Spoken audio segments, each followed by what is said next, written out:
व्याप्तं येन चराचरं तत्पदं दर्शितं येन तस्मै श्री गुरुवे नमः। वसुदेवं सुतं देवं कंसचाणूरमर्दनं देवकी परमानन्दं कृष्णं वन्दे जगद्गुरुं। कृष्णं वन्दे जगद्गुरुं। कृष्णं वन्दे जगद्गुरुं।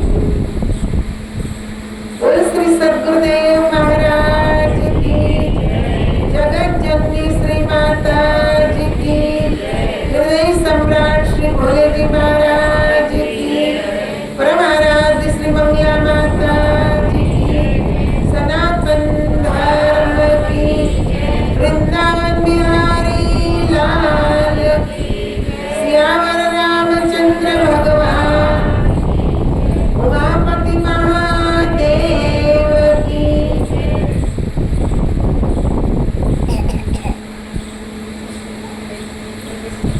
आपने बंधुओं एवं आदरणीय माता बहनों, आप लोग घनी बार थी भजन सत्संग श्रवण करेला आता। गुजराती समझ में आएगी ना? नहीं आएगी? आधा कुछ हिंदी में बोलोगी, आधा गुजराती में बोलोगी। बहुत देर से आप लोग सत्संग सुन रहे हैं, भजन सुन रहे हैं, और आप सभी जानते हैं कि हम आज यहाँ इसलिए एकत्रित हुए हैं। देखिए, आज जो पर्व है वह है गुरु पूर्णिमा। क्या बोला? गुरु पूर्णिमा। उसका संधि विच्छेद करो। गुरु प्लस पूर्ण प्लस मा। तो सबसे पहले गुरु है पूर्ण माँ। माँ हमें सिखाती है कि कैसे चलना है, बैठना है, खाना है, पीना है। ये पापा है, ये दादा है, दादी है। समाज में कैसे रहना है, पहली गुरु है माँ। उसको पूर्ण कहा क्योंकि पूर्ण ज्ञान माँ ही देती। और इस संसार में लाई तो भी कौन लाई? माँ। फिर दूसरा जन्म हमारा होता है सद्गुरु के द्वारा। माँ संसार में लाई तो माँ ने संसार का बोध कराया, भौतिक ज्ञान दिया, और इस माया जाल में, दलदल में फंसा दिया। बेटा ये करो, ऐसे रहो, वैसे रहो, पढ़ाई करो, शादी करो, जाल में फंसा दिया। और जब कहते संतों की संगत करते हैं, सत्संग सुनते हैं, तब हमारी आत्म चेतना जागृत होती है और अंदर से आवाज आती है, मैं कौन हूँ, हूँ कौन छू। अब आवाज आवे, पूजा करता होइए, व्रत उपवास करता होइए, कोई આપણને પૂછે તમે કોણ છો, એટલે પહેલા જ આપણી અંદર પ્રશ્ન થાય, હું કોણ? આ હું ક્યાંથી આવ્યો? આ આપણે જે શાંતિથી આના ઉપર જરાક વધારે વિચાર કરીએ, ज्यादा अगर सोचे कि मैं कौन हूँ, तो फिर हम सद्गुरु की खोज करते हैं और सद्गुरु से पूछते हैं कि हमें वो रास्ता बताओ, वो मार्ग बताओ कि मैं कौन हूँ, ये आत्मा कहाँ से आई, आया कहाँ से, कहाँ है जाना,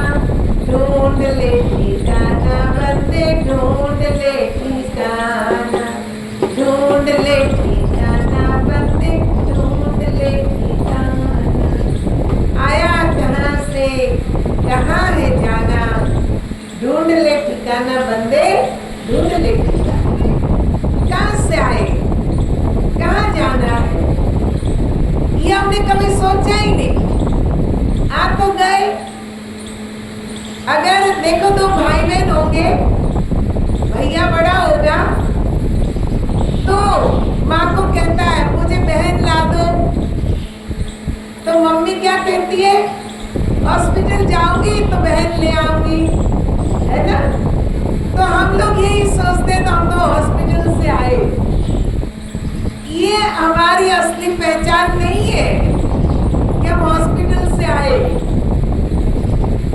हम जहां से आए वो तो ना हमारी माँ जानती है, ना पापा जानते, ना हम जानते। वो कौन जानते? सद्गुरु।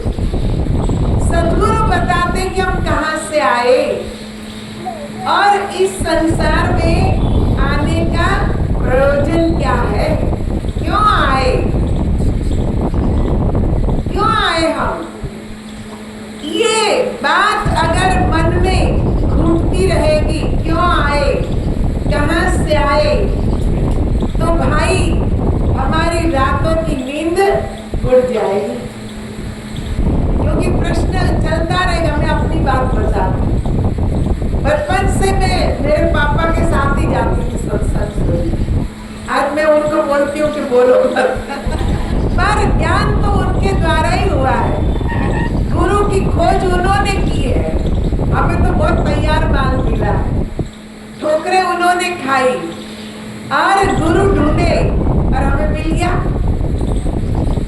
पर मना इसने किया क्योंकि उनको टाइम का पता नहीं रहता है, तो 2 मिनट उनकी 1 घंटे की हो जाती है। फिर आप लोग कहेंगे कि दीदी तो बोले ही नहीं, टाइम हो गया, है ना। पर मेरे लिए तो पूजनीय है, क्योंकि रास्ता उन्होंने बताया, गुरु। क्योंकि माँ बाप ने संसार का ज्ञान दिया, लेकिन मेरे पापा ने मेरे कल्याण के लिए रास्ता खोला, सद्गुरु के पास वो ले गए। और इस मार्ग में चली मैं तो भी उनकी परमिशन थी। माँ तो मेरी यही कहती थी, नहीं नहीं साधु नहीं बनना है, साधु बन के क्या करोगे। पर मेरे पापा ने मना नहीं किया, उन्होंने कहा अगर उनकी इच्छा है तो उनको साधु बनने दो, अगर वो अपने कल्याण के साथ साथ जगत का करते हैं तो बहुत अच्छा है। और देखो सबसे बड़ी बात ये है, मुझे तो साधु बनने की परमिशन मिल गई पर उनको नहीं मिली। उनको तो हमारी गुरु माता ने बहुत कहा कि तू साधु बन जा, साधु बन जा, लेकिन मेरी माँ ने परमिशन नहीं दी, नहीं नहीं साधु नहीं बनना है। पर उनकी इच्छा है तो मुझे क्या बोलते पता है, मुझे कहते हैं अभी मैं एक और जन्म लूंगा और साधु बन के प्रचार करूंगा, क्योंकि इस जन्म में इच्छा पूरी नहीं हुई, अगले जन्म में पूरी करेंगे वो, कि मैं अगले जन्म में साधु बनूंगा और ज्ञान का प्रचार करूंगा। मैं कहती हूँ आप साधु बनना, मैं तो मुक्त हो जाऊंगी, मेरे को तो मुक्त होना है, परमात्मा में मिल जाना है, अब इस संसार में नहीं आना है। क्योंकि जब सत्य समझ में आ गया, फिर ये संसार हमें अच्छा नहीं लगता है। इसका मतलब ये नहीं कि आप लोग अच्छे नहीं लगते, पर संसार का जो रवैया है, ईर्ष्या, द्वेष, मेरा तेरा, निंदा, चुगली, एक दूसरे को धोखा देना, अविश्वास करना, ये सब अच्छा नहीं लगता। तब ऐसा लगता कि क्या है ये।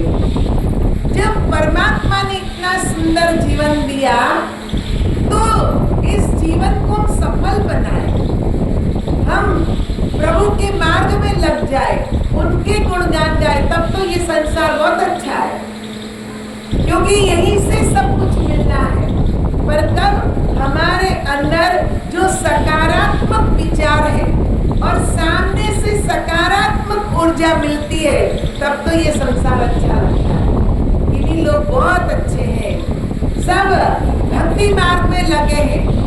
जैसे मुझे बात याद आती है तुलसीदास की, जब वो वृंदावन गए तो उन्होंने देखा जो भी मिलते थे सब बोलते थे राधे राधे राधे राधे, जो भी मिलता था वो बोलते थे राधे राधे। तुलसीदास बहुत खुश हो गए, कहने लगे अरे ये कितनी अच्छी भूमि है, हमारे अयोध्या में तो बहुत है, तो राम की जन्मभूमि, पर वहाँ पे भी लोग तेरी मेरी में पड़े रहते हैं, पर यहाँ तो जो मिलता है बोलता है राधे राधे राधे राधे। और राधे राधे करते करते वृंदावन बिहारी के मंदिर में गए और वहाँ पर भगवान को जब देखा तो इतने खुश हो गए, वे वृंदावन बिहारी के मंदिर में पहुंचते बहुत खुश हुए और कहने लगे क्या कहूँ छवि आपकी, भले बने हो नाम, क्या कितनी सुंदर छवि है आपकी, कितने सुंदर आप लग रहे हो। और प्रेम से उनका मस्तक झुकने जा रहा था, तब तक वह मंदिर का जो पुजारी था ना, वह पुजारी बोलता है, ताना मारता है इसको, तुलसीदास जी को, कि अपने अपने इष्ट को नमन करे सब कोई, इष्ट विहीन ते परशुराम नवे सो मूर्ख होई। क्या अपने अपने इष्ट को तो सब प्रणाम करता है, जो अपने इष्ट नहीं है उनको अगर कोई मस्तक झुकाता है तो मूर्ख है।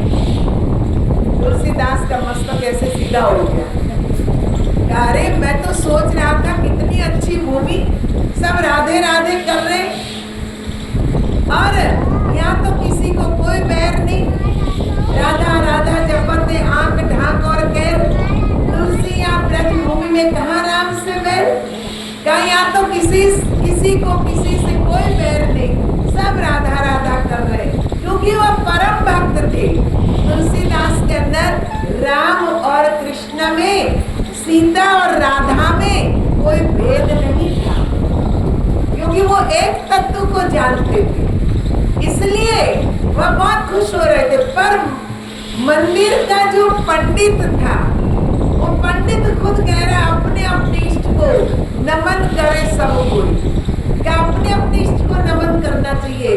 अगर आप यहाँ आपके इष्ट राम है और आप कृष्ण को सिर झुका रहे हो तो आप मूर्ख हो, इसलिए उनका मस्तक सीधा हो गया। और भगवान से कहते हैं कि मैं तो सोच रहा था कि यहाँ सब में एक ही भाव है, पर यहाँ तो आपके मंदिर के पुजारी ही भेद लेकर बैठे हैं, उनके अंदर ही द्वैत भाव है कि राम अलग है कृष्ण अलग है। तभी तुलसीदास कहते हैं क्या कहूँ छवि आपकी, भले बने हो नाथ, तुलसी मस्तक तब नवे जब धनुष बाण लो हाथ। क्या अब तो ये तुलसी का मस्तक तब झुकेगा जब हाथ में धनुष बाण लोगे। ये कहते मुरली बजाने का टाइम नहीं है, अब मुरली छोड़ो, मुरली बहुत बजा लिया आपने, पर अब तो जिस उद्देश्य से आप इस संसार में आते हो, कौन सा उद्देश्य, यदा यदा ही धर्मस्य ग्लानिर्भवति भारत अभ्युत्थानम् अधर्मस्य तदात्मनं सृजाम्यहम् परित्राणाय साधूनां विनाशाय च दुष्कृतां धर्मस्य संस्थापनार्थाय संभवामि युगे युगे। कहा कि यदा यदा ही धर्मस्य, जब जब कहते कि धर्म अधर्म में बदल जाता है, तब तब महापुरुष इस संसार में कहते कि धर्म की स्थापना करने के लिए आते हैं, धर्म की स्थापना के लिए आते हैं। और क्या यहाँ तो आपके ही मंदिर में अधर्म, आपका ही पुजारी भेद लेकर बैठा है, राम अलग कृष्ण अलग। क्या हे कृष्ण मुरली छोड़ो और देखो हृदय की पुकार हो ना तो भगवान को सुनना ही पड़ता है। पुकार हृदय की होनी चाहिए, दिखावे की नहीं, कहने को नहीं, पर हृदय से। तुलसीदास जी ने हृदय से प्रभु से कहा क्या कहूँ छवि आपकी, कितने सुंदर हो आप, भले बने हो नाथ, आप भले ही नाथ बन गए, पर तुलसी मस्तक तब नवे जब धनुष बाण लो हाथ। तो देखो भगवान प्रार्थना सुन लेते, मुरली मुकुट दुराए के धनुष बाण लिए हाथ, उंगली छोड़ दी भगवान ने और हाथ में धनुष बाण ले लिया और कहा तुलसी अब तो मैं राम बन गया, अब तो तू सिर झुका दे। और तुरंत तुलसीदास का मस्तक झुक गया। जो पुजारी थे वह देखते रह गए कि ये क्या हो गया। ये बंसी वाला हाथ में धनुष बाण लेकर खड़ा हो गया, अब उसको दुविधा हो गई कि मैं मस्तक झुकाऊं कि नहीं। पहले तो उसने ताना मारा, अब वो खुद दुविधा में पड़ गया कि मैं मस्तक झुकाऊं कि न झुकाऊं। इसके लिए तो प्रभु ने राम का स्वरूप धारण कर दिया। तो देखो संसार में भैया दिखावे की भक्ति को बहुत हो रही है, पूजा पाठ लोग बहुत कर रहे हैं, लेकिन जो अंदर ईश्वर बैठा है उसको तो कोई जानने का प्रयत्न ही नहीं करता कि अंदर है तो वो कहाँ है, कैसे है। तुलसीदास जी ने जब ज्ञान प्राप्त किया, उनके गुरु थे नरहरि दास, उनसे ज्ञान की प्राप्ति हुई तो तुलसीदास के अंदर का भेद मिट गया। उस सब में कहते सिया राम मैं सब जग जानी, करूं प्रणाम जोरी जुट पानी। मैं तो सब में सीताराम देखता हूँ और सबको मैं प्रणाम करता हूँ, क्योंकि अंदर जो भेद था गुरु ने वो भेद मिटा दिया, अंदर का द्वार खोल दिया। जैसे गुजराती में एक भजन आता है, दसवां हते द्वार मां दीठा परिब्रह्म ने साचो स्वरूप ओळखायो रे वाला गुरुजीना संगमा निरसियाना रंगमा साचो स्वरूप ओळखायो रे वाला गुरुजीना संगमा निरसियाना रंगमा साचो स्वरूप ओळखायो। क्या गुरु जी के संग में जो बैठ जाता है और सत्य ज्ञान को प्राप्त कर लेता है, अगर जगह नहीं है तो वहां ऊपर है ताड़पत्री बिछा दो। क्या कहा कि हमारे जो इष्ट देव हैं उनको जान लिया, उस परम तत्व को जान लिया तो अंदर का भेद अपने आप मिट जाता है। तुलसीदास जी के अंदर पहले भेद था क्योंकि तत्व को जाना नहीं था, तब उनको हनुमान जी अलग दिखते थे, राम अलग दिखते थे, कृष्ण अलग दिखते थे। पर जब सच्चा ज्ञान मिल गया तब सब एक हो गए। सारे संसार में जितने भी महापुरुष है उनके लिए सब एक, कोई अलग नहीं था। इसलिए हमारे संत महापुरुष कहते हैं कि सत्य को जानो, सत्य की पहचान करो। अगर सत्य को जान लिया तो कुछ भी जानना बाकी नहीं रहता। वो परम तत्व एक है, चाहे हिंदू है, मुसलमान है, जैनी है, बुद्धिस्ट है, गाय है, भैंस है, बिल्ली है, चींटी है, कोई भी है, जीव जंतु मनुष्य प्राणी, सब के अंदर एक ही तत्व है। अखिल ब्रह्मांड मां एक तू श्री हरि जुजवे रूपे अनंत वासे। नरसिंह मेहता सुखी दो, अखिल ब्रह्मांड मां, पूरे संसार में प्रभु एक ही है। जैसे हम सुनार की दुकान पे जाते और सोना खरीदा, बिस्किट खरीद लिया, तो बिस्किट को देख के तो गहने बनते नहीं। फिर सुनार को बोलते हैं कि कान की बुट्टी बना दो, हाथ के कंगन बना दो, उंगली की अंगूठी बना दो। अब सोने से उसने अंगूठी बनाई, कंगन बनाया, है ना, कान के कर्णफूल बना दिए, नाक की लौंग बना दी, सब बना दिया, नथ बना दी, सब बना दिया। अब हम क्या कहेंगे, ये तो नथ है, ये कंगन है, ये अंगूठी है। भाई हमारे लिए वो अलग अलग है, पर सुनार के लिए एक ही है। जैसे एक पंडित जी थे ना, वो कथा वार्ता करते थे, और वो किसी धनवान सेठ के वहां गए तो उन्होंने उनको दान में गणपति और चूहा दिया सोने की, कि हम आपको ये दान देते। अब वो लेके घर में आए, धीरे धीरे पंडित जी बूढ़े हो गए, कथा वार्ता कम हो गई, आमदनी कम हो गई। अब धीरे धीरे खाने के लाले पड़ने लग गए। अब क्या करें, घर का जो सामान था धीरे धीरे बेचकर अपना गुजारा करने लगे। अब एक दिन ऐसा आया कि घर में कुछ नहीं बचा। अब क्या करें, तो पंडिताइन कहती है कि सोने के गणपति और चूहा है, उसको आप बेच दो। तो पंडित जी ने कहा ठीक है, चलो ले जाता हूँ सुनार की दुकान पे। भाई हमारे घर में तो गणपति है ही है, आज इतनी दिक्कत है तो यही सही, इनको ही बेच देते। सुनार की दुकान पे गए और गणपति और चूहा दोनों दिया। अब चूहा थोड़ा भारी था, उसका कहा कि पंडित जी ये तो भारी है और इसके हम 1 लाख देंगे। गणपति जी हल्के थे, सिर बार बार पतरा ही था सोने का, तो वह वजन में हल्के थे। सुनार ने कहा पंडित जी इसके 50,000 मिलेंगे। पंडित जी आव न देखा था, सुनार के ऊपर चढ़ गए। अरे तूने भगवान की कीमत कम लगाई और चूहे की ज्यादा लगाई। भगवान बड़े हैं, उसका वाहन थोड़ी ना बड़ा है, तूने ऐसे क्यों किया?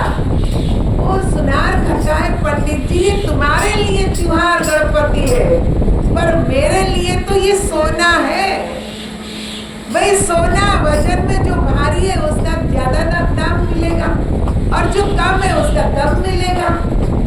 तो देखो आज हमारी यही दशा है, हम लोग बाहर का दिखावा देखते और मान लेते कि यही भक्ति है।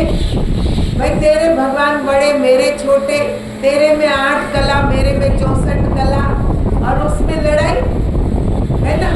भगवान राम तो के 12 कला के, भगवान कृष्णा तो 64 कला के, भगवान कृष्ण बड़े हो गए, बुद्ध भगवान छोटे हो गए। अरे ये हमारे लिए छोटे बड़े, पर ज्ञानी के लिए तो सब एक है। चाहे राम हो, बुद्ध हो, कृष्ण हो, महावीर हो, कोई भी हो, सब के लिए भगवान एक है। क्यों? ज्ञानी तत्व से देखता है, जो अंदर शक्ति है उस शक्ति को देखता है। वह शक्ति आप में भी वही है, वह शक्ति मेरे अंदर भी वही है। शक्ति अलग नहीं है, सबके अंदर एक तत्व है। वह तत्व क्या है? अब मैं 2 दिन पहले कहीं बैठी थी और उन्होंने एक सीरियल लगाई, माँ आदि शक्ति पराशक्ति, माँ आदि पराशक्ति। और जब उसमें देखा ब्रह्मा जी को अहंकार हो गया, हाँ विष्णु जी आए, शिव जी आए, पर देखो भगवान शंकर ने ब्रह्मा जी का 5वां मस्तक काट दिया। जब उनसे पूछा गया कि 5वां मस्तक क्यों काटा, तो कहा ये अहंकार का मस्तक। आज ब्रह्मा जी को अहंकार हो गया है। हम सबको, हम तीनों को बनाने वाली आदि शक्ति पराशक्ति, और देखते क्या है, एक प्रकाश पुंज, और कुछ नहीं आता है, एक प्रकाश पुंज आया।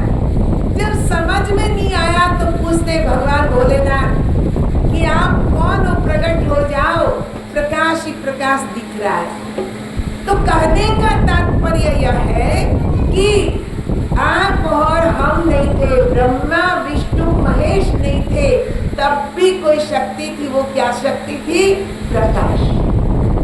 वही पराशक्ति है, वही आदि शक्ति है, और उसी से पूरा संसार बना।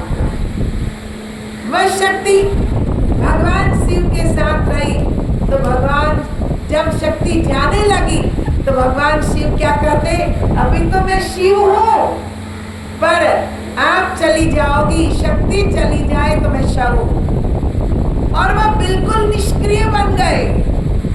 इतना असुरों ने कहते कि दानव और देवताओं का युद्ध हुआ, भयानक युद्ध हुआ। तो उस समय भगवान विष्णु कहते भोलेनाथ से कि जाओ आप मदद करो। कहते मेरे अंदर तो शक्ति नहीं है, मैं तो शक्तिहीन हो गया। क्या निकल गई? शक्ति। हमारे अंदर क्या है? शक्ति। शक्ति निकल गई तो हम शव है। फिर हमें घर में कोई नहीं रखेगा। चाहे करोड़ों का बंगला हो, अब्जों का बैलेंस बैंक में पड़ा हो, बड़ी बड़ी गाड़ियां घर के सामने खड़ी हो, पर शक्ति निकल गई तो वो शव है। वह ये नहीं कह सकता ये बंगला मेरा है, ये गाड़ी मेरी है, ये मेरा है। नहीं, मेरा मेरा करने वाली शक्ति चली। तो महत्व किसका है आप बताओ? किसका महत्व? किसका महत्व? हमारा?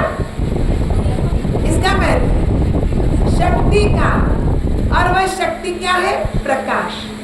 इसलिए रामचरितमानस में तुलसीदास कहते हैं परम प्रकाश रूप भगवान नहीं तहाँ मुनि विज्ञान विहाना। कितनी सुंदर बात कही। परम प्रकाश रूप भगवान। भगवान का रूप क्या है? परम प्रकाश। अब देखो हम शास्त्रों को पढ़ते हैं। आप भगवत गीता को भी पढ़ते हो।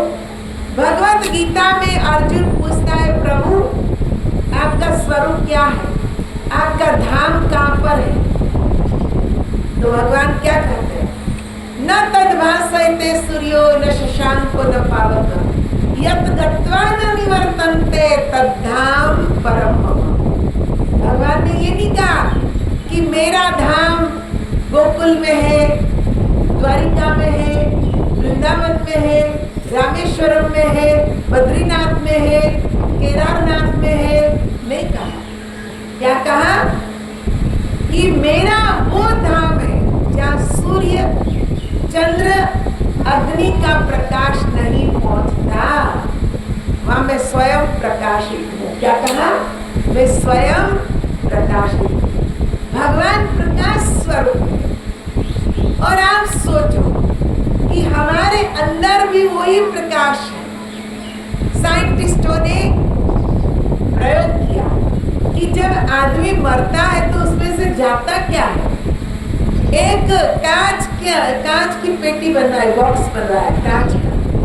उसमें से कहते कि एयर भी लीक ना हो ऐसा बॉक्स, और मरने वाले आदमी को उसमें लिटा दिया। पता है कि अब इसका प्राण जाने वाला है, उसको अंदर सुला दिया, बॉक्स बंद कर दिया। अब थोड़ी देर के बाद उसके प्राण चले गए तो कांच टूट गया, पर सारे साइंटिस्ट नजरें गड़ा के रखे थे कि इसमें से जाता क्या है। कोई नहीं देख पाया कि क्या गया।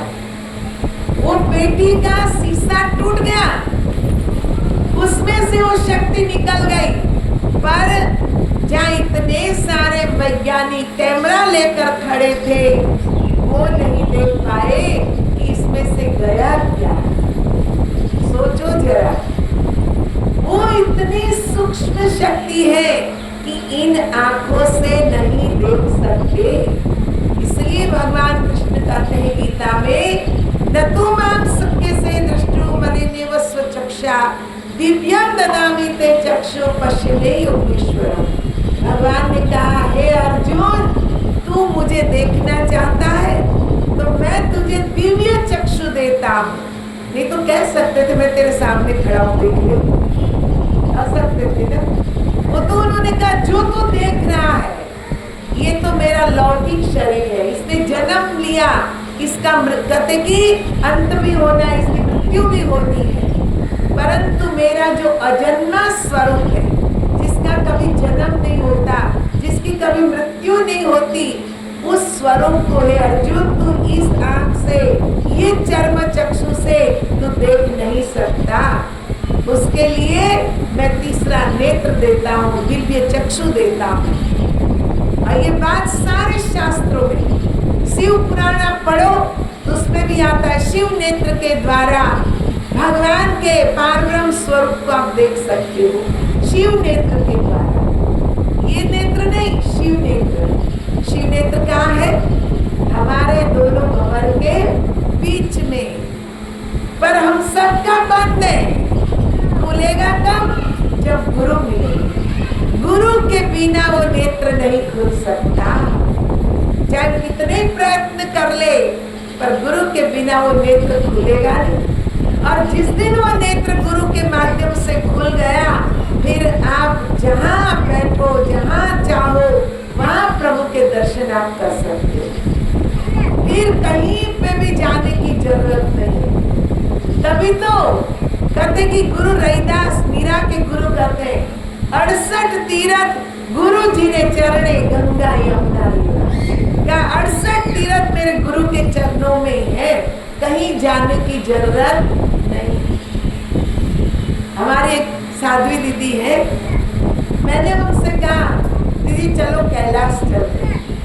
मुझे कहने लगे अरे तूने ये बात कही, अरे कैलाश तो हमारे अंदर है, नेत्र बंद कर दो, कैलाश अंदर है, शिव अंदर विराजमान है।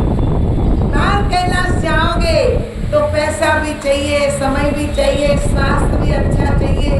अगर तुम मेडिकल में फेल हो गए तो तुम्हारा पैसा समय सब धड़ा का धड़ा रह जाएगा, वहाँ तुम्हें जाने की परमिशन नहीं मिलेगी। पर नेत्र बंद करो, अंदर शिव चक्षु खुल गया, दिव्य चक्षु खुल गया, तो अंदर ही तुम कैलाश के निवासी नमो बार बार हो, उसको आप अंदर देख सकते, कहीं जाने की जरूरत नहीं है।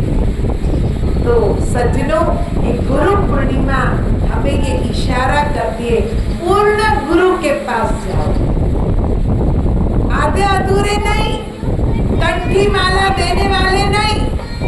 कंठी माला अगर पहनने से कल्याण हो जाता तो गाय भैंस घोड़ा बैल सबको पहना दो, सबका कल्याण हो जाए, है ना।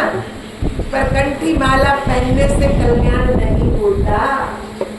गुरु तो हमें अंदर का ज्ञान देते हैं, अंदर का चक्षु खोल देते हैं।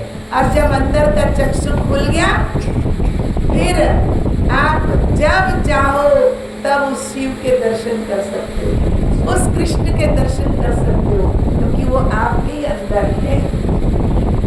तो मैं तो कहते कि बद्रीनाथ भी गई, गंगोत्री भी गई, क्योंकि मेरा काम है प्रचार करना। अब मैं तो सत्संग करते करते वहां पहुंच गई। मेरा कोई एम नहीं था कि वहीं जाना है, पर गुरु की कृपा है कि सत्संग करते करते हम कितने धाम घूम लेते हैं। पर मैं वहां जाती हूँ, देखती हूँ, तो ऐसा लगता है कि ये हजारों बार इस गंगा जी में डुबकी लगाएंगे तो भी बदलने वाले नहीं। वहाँ के रहने वालों को देखती हूँ, वहाँ आते उन लोगों को देखती हूँ, वही स्वभाव, वही तेरी मेरी, वही खटर पटर। क्या फायदा हुआ? गए क्या फायदा हुआ जब हम बदले ही नहीं, जब हमारे अंदर वो भाव ही जागृत नहीं हुआ। एक को मैंने कहा चार धाम करे, हाँ घूम आए, अच्छा लगा, बहुत अच्छे पेड़ थे, पहाड़ थे, नदी नाले थे, बता घूम के आ गए, तो क्या फायदा हुआ? भाई ज्ञान, भक्ति, तीरथ, ये सब किस लिए है? अपने आप को बदलने के लिए, अपना जीवन बदले। जब हम बदलेंगे तब हम किसी और को बदल पाएंगे। हम नहीं बदलेंगे तो हम किसी और को क्या बदलेंगे? पहले तो खुद को ही बदलना है, खुद का स्वभाव, खुद की वाणी, खुद का आहार विहार। ज्ञान तो ले लिया हमने गुरु से, पर हमारा आहार ही नहीं बदला। वही तामसिक भोजन, वही कहते कि मेरी तेरी, कोई मीट मछली खाओ, शराब पियो, क्या फायदा हुआ? बस कहने को हो गया हमने तो गुरु कर लिए, तो क्या फायदा हुआ गुरु कर? तुम्हारा आहार ही तुम नहीं बदल पाए, तुम्हारे विचार नहीं बदल पाए, तो फायदा क्या हुआ? कुछ नहीं है। भाई ज्ञान प्राप्त हुआ तो ज्ञान साधना करो। ज्ञान लिया है, साधना करनी पड़ेगी। अगर हमारे विचार, हमारे कर्म बदलने हैं तो साधना करनी पड़ेगी। क्योंकि ध्यान साधना वगर कोई दिवस कोઈનું કલ્યાણ થવાનું નથી।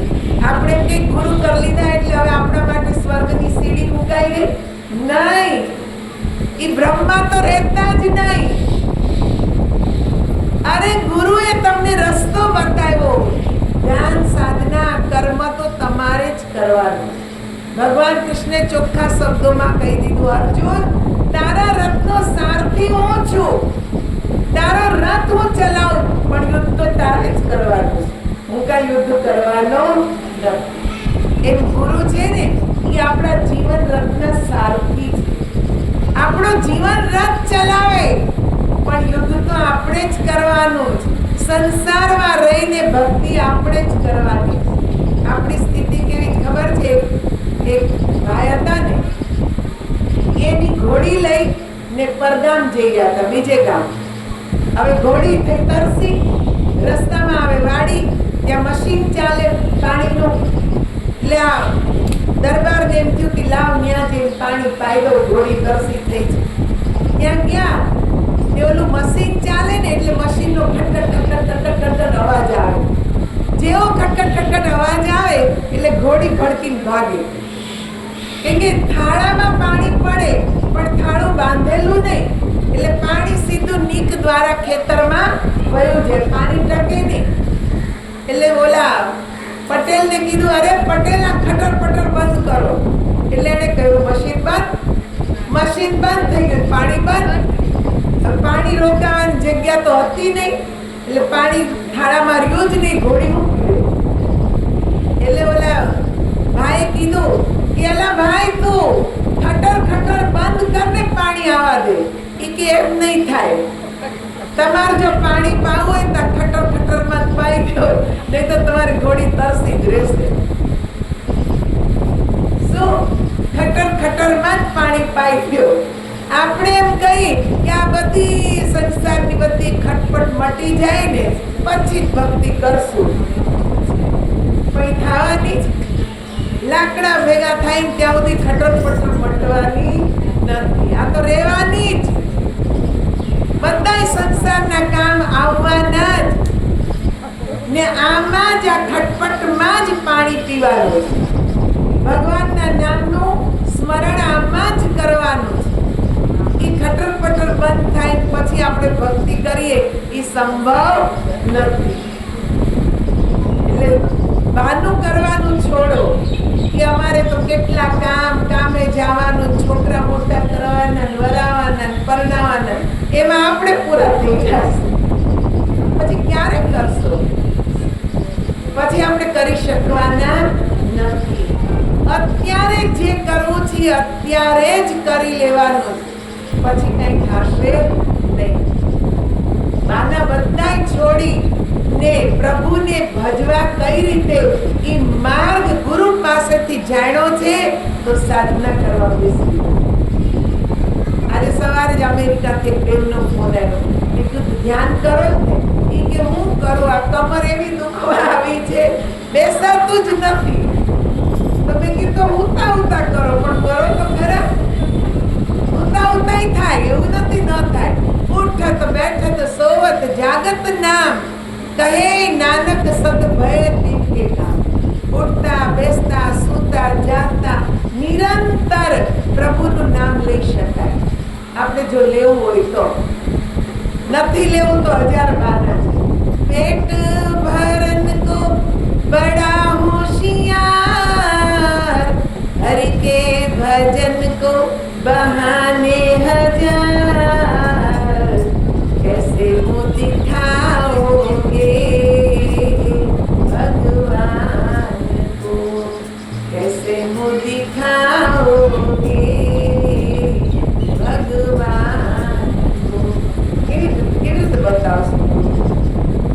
કહેશું કે ટાઈમ જ નહોતો.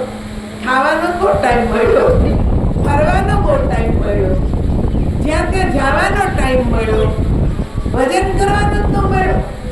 જેટલું સરળ ઉઠતા, બેસતા, સૂતા, જાગતા, ચાલતા, ફરતા, ખાતા, પીતા બધી ટાઈમે થાય. બતાવ તોય આપણે એમને ખાતું જ નથી.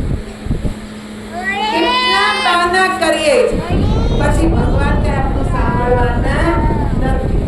ભગવાન કહેવાય તારા કર્મ તું ભોગવ.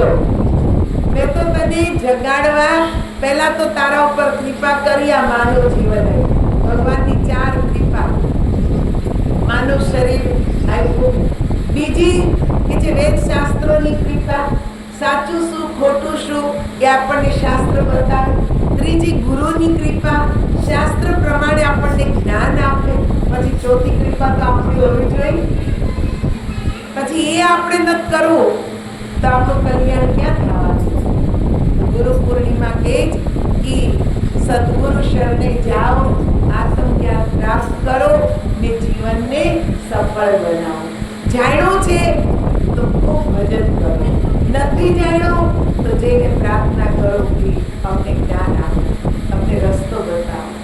માગશું તો મળશે, માગીએ જ નહીં તો મળે, માગવું તો પડશે. આ શબ્દોની સાથે આપ લોકોએ ખૂબ પ્રેમથી, ધ્યાનથી સત્સંગનું શ્રવણ કર્યું. આપ સર્વે આવ્યા એ બદલ આપ સર્વેનો ખૂબ ખૂબ આભાર. અમારા કેટલાય ભક્તો કેટલા દૂર દૂરથી આવ્યા, કોઈ ચાંદખેડાથી, કોઈ કોબરાથી, કોઈ બોમ્બેથી, હે ને આપણે શક્તિ ગાર્ડનિયામાંથી આવું કોઈ વાત નહીં કરીએ. એ ટાઈમ જ નથી, કેમ આવું? લોકો આટલા દૂર દૂરથી આવ્યા છે. ભક્તો બોમ્બેથી કાલ સાંજના આવી ગયા. બોલો, કંઈક જાણ્યું હશે, કંઈક મળ્યું હશે તો એમના કોઈ દોડે નહીં. એટલે અમારા પ્રભાબેન ક્યાં ગયા હતા? વંથળ. ત્યાંથી આવી સીધા ગયા. જેને અંદર લગન છે એ તો ગમે તેમ કરી પહોંચી જાય. રક્ષાબેન કહેતા હતા દીદી નહીં આ सकूंगी, घर का काम चल रहा है, रिनोवेशन चल रहा है, पर देखो पहुंच गए. मेघाड़ी नगर से कितना दूर है, वहां से भी इतने कहते उम्र वाले हैं, फिर भी वो वहां से आए, दूर दूर से लोग आए, अपना काम छोड़ कर आए. और हम इतने नजदीक होते हुए भी 1000 बहाने करते. हमारे पास टाइम नहीं है. टाइम बहाने छोड़ो.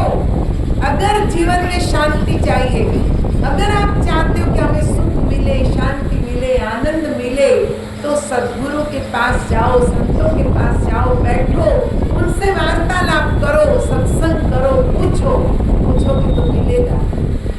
ऐसा नहीं कि नहीं मिलता है, मिलता है, पर खुद प्रयत्न भी तो थोड़ा करना पड़ेगा. तो आप सबका बहुत बहुत धन्यवाद. हृदय से मैं गुरु महाराज जी के चरणों में प्रार्थना करती हूँ कि उनकी कृपा दृष्टि आप सब पर बनी रहे. खूब जीवन में सुख, शांति, आनंद, समृद्धि और आरोग्य आप सबको अच्छा प्राप्त हो. यही मैं गुरु महाराज जी के चरणों में प्रार्थना करती हूँ. यही आशीर्वाद आप सबको दे और आपका जीवन सफल बने. बोल श्री सद्गुरुदेव महाराज की जय. उमापति महादेव, हृदय सम्राट श्री भोले जी महाराज